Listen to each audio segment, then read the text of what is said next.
Good afternoon, I'm Dana Tyler, and this is your CBS2 News Update. Judgment Day for two men who pleaded guilty to manslaughter for a fire and explosion that killed a New York City firefighter. CBS2's Andrea Grimes was in the courtroom as the defendants were sentenced. It was an emotional sentencing, and dozens of firefighters were in the courtroom as these two defendants learned their fate after the death of FDNY Battalion Chief Michael Fahey. Julio Salcedo on the left got up to 4 years in prison. Garibaldi Castillo on the right got up to 6 years in prison. Both men pleaded guilty to second-degree manslaughter and first-degree criminal possession of marijuana. Prosecutors say they constructed a marijuana grow house that ended up exploding, killing Fahey. It was September of 2016 in the Kingsbridge section of the Bronx. Firefighters initially responded to reports of a gas leak. When that house ended up exploding, a section of the roof struck Fahey, killing him. In court, both defendants apologized. Fahey's parents were also in the courtroom, but they did not speak either there or to reporters afterwards. Fahey lived in Yonkers and left behind a wife and 3 young children.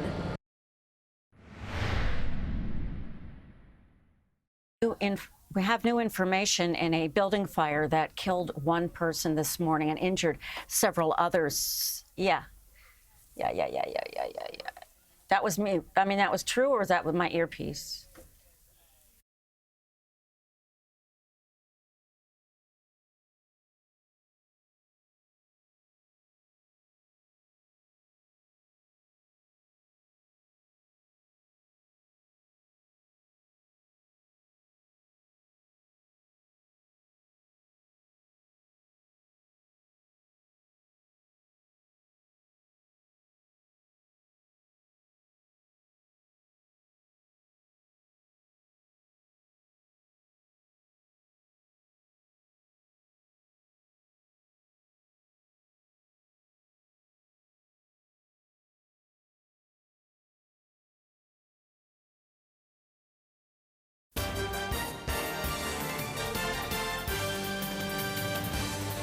Good afternoon. On this Friday, I'm Dana Tyler. Here's your CBS 2 News Update. It is Judgment Day for two men who pleaded guilty to manslaughter in the explosion and fire that killed a New York City fire chief. CBS 2's Andrea Grimes was in the courtroom as the defendants were sentenced.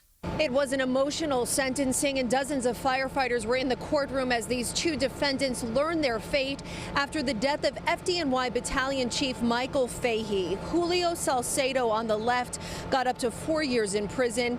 Garibaldi Castillo on the right got up to 6 years in prison. Both men pleaded guilty to second-degree manslaughter and first-degree criminal possession of marijuana. Prosecutors say they constructed a marijuana grow house that ended up exploding, killing Fahey. It was September of 2016 in the Kingsbridge section of the Bronx. Firefighters initially responded to reports of a gas leak. When that house ended up exploding, a section of the roof struck Fahey, killing him. In court, both defendants apologized. Fahey's parents were also in the courtroom, but they did not speak either there or to reporters afterwards. Fahey lived in Yonkers and left behind a wife and 3 young children. We have new information in the building fire this morning that killed one person and injured several others. We have found out that there was not a single working smoke detector in the building. CBS 2's Rena Roy reports from the scene. A lot of people here in Crown Heights say they feel sick to their stomachs after watching what their neighbors had to go through this morning. Right here behind us, you can see this deli here is completely ripped open. The inside's charred. The apartment building right up above it also gutted. The windows blown out. And out of one of those windows, we're told a woman was pulled and rushed off in an ambulance. Oh my God, they pulling people out. People waking up this morning witnessing their neighbors pulled from this smoky building. I saw them taking the lady out from the fire escape, and then they put her down on the floor. Then she started bleeding from the head. She was unresponsive, like her body was just limp. Firefighters rushed to the scene near Buffalo Avenue and Eastern Parkway just before 6 a.m. I would come and use the bathroom, and then I hear some noise, different boom, boom, boom. I see something wrong.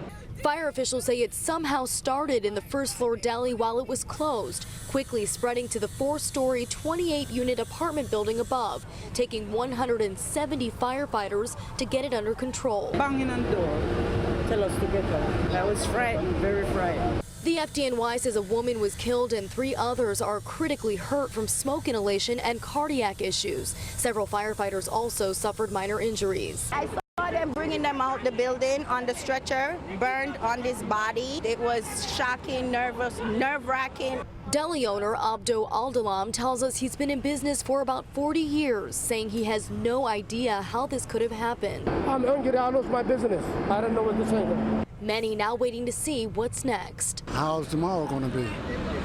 What's left in the apartment, if it's water damage or smoke damage, as well as where are we going to stay? More than 40 people had to be evacuated from the building, and Red Cross says the agency is working with about a handful of them to help them get some temporary housing. No word yet on if or when they may be able to get back inside here to get some of their belongings. And as you can see right behind us, fire officials, they are still working to find out what caused this. In Crown Heights, Brooklyn, Rena Roy, CBS 2 News. A boater has a close encounter with a whale on the Jersey Shore. Listen.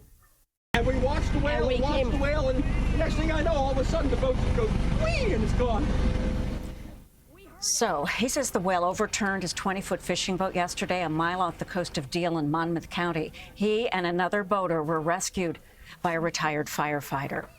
Another steamy day for us, and it looks like there could be some precipitation, rain-wise, over the weekend. Here's CBS 2's Vanessa Murdock with a look at your weather. Good afternoon. 86 degrees, the high expected today. Normally would be at 83. Sounds pretty seasonable, doesn't it? But then you factor in the high humidity. It feels more like the low to mid 90s. The National Weather Service keeping a heat advisory in effect until this evening at 6. For the rest of today, thickening clouds. Thunderstorms develop this afternoon and this evening. Some could be strong, possibly even severe, with damaging wind, some hail, and localized downpours. Highs will be in the mid and upper 80s across the board. Low to mid 90s is what it feels like. As for that opportunity for severe weather, best bet north and northwest of the city today. Still a chance elsewhere. Rain chances look like this. Today, it's a 40% chance of showers and storms. Tomorrow, same story. Both today and tomorrow, best chance for showers and thunderstorms will be through the afternoon and evening hours. On Sunday, this is the biggest change in the forecast. We're bringing back a chance for showers, unfortunately. What's happening is a low pressure system will set itself up just off the coast and will keep the atmosphere more unsettled. So showers possible on Sunday. Monday, we're dry. Tuesday, late, 20% chance. Stormy later on today with that high of 86, feeling like the low to mid 90s. Tomorrow, more pop-ups, especially through the afternoon and evening as a cold front rolls on through.